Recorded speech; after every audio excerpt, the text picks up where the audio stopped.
চট্টগ্রামের পতেঙ্গায় বাংলার জ্যোতি জাহাজে আগুন লেগেছে। নিয়ন্ত্রণে কাজ করছে ফায়ার সার্ভিসের ৬টি ইউনিট। সেখানে আছেন সহকর্মী মুজিবুল হক। আমরা সরাসরি চলে যাচ্ছি তার কাছে।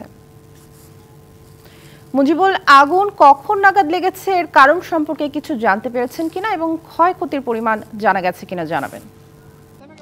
সামিয়া, মূলত 11টা ফায়ার সার্ভিসের সাথে আমাদের কথা হচ্ছে। ফায়ার সার্ভিস যেটি বলছে, বেলা 11টার দিকে তারা খবর পেয়েছেন।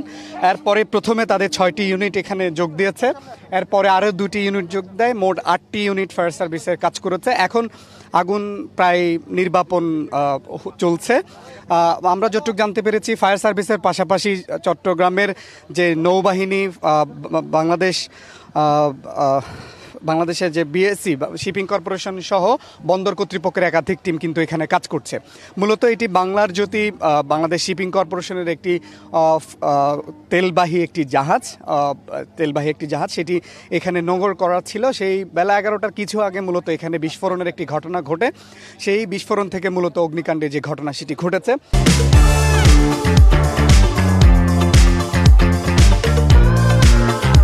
তবে ফায়ার সার্ভিস এখনও নিশ্চিত করে বলতে পারছে না ঠিক কোন জায়গা থেকে বিস্ফোরণটি হয়েছে বা কোন কারণে হয়েছে। সেটি তদন্ত সাপেক্ষে বলা যাবে, সেটি তারা বলছেন। এর বাইরে বন্দর কর্তৃপক্ষ, বাংলাদেশ নৌবাহিনী এবং Bangladesh shipping corporation fire service যৌথভাবে কিন্তু অগ্নি নির্বাপনের যে ব্যবস্থা সেটি তারা করছে। আপনি দেখছেন যে এই যে বাংলার জ্যোতি জাহাজ বা অয়েল ট্যাঙ্কার সেটি পেছনের অংশ একেবারে ভস্মীভূত হয়ে গেছে। পেছনের অংশ যেখানটাতেই ইঞ্জিন থাকে মূলত, সেই অংশ অনেকটাই ধ্বংস হয়ে গেছে বলতে পারি আমরা, ছিন্ন ভিন্ন হয়ে গেছে। সেটি দেখা যাচ্ছে দূর থেকে, সেটি সহজে আঁচ করা যাচ্ছে।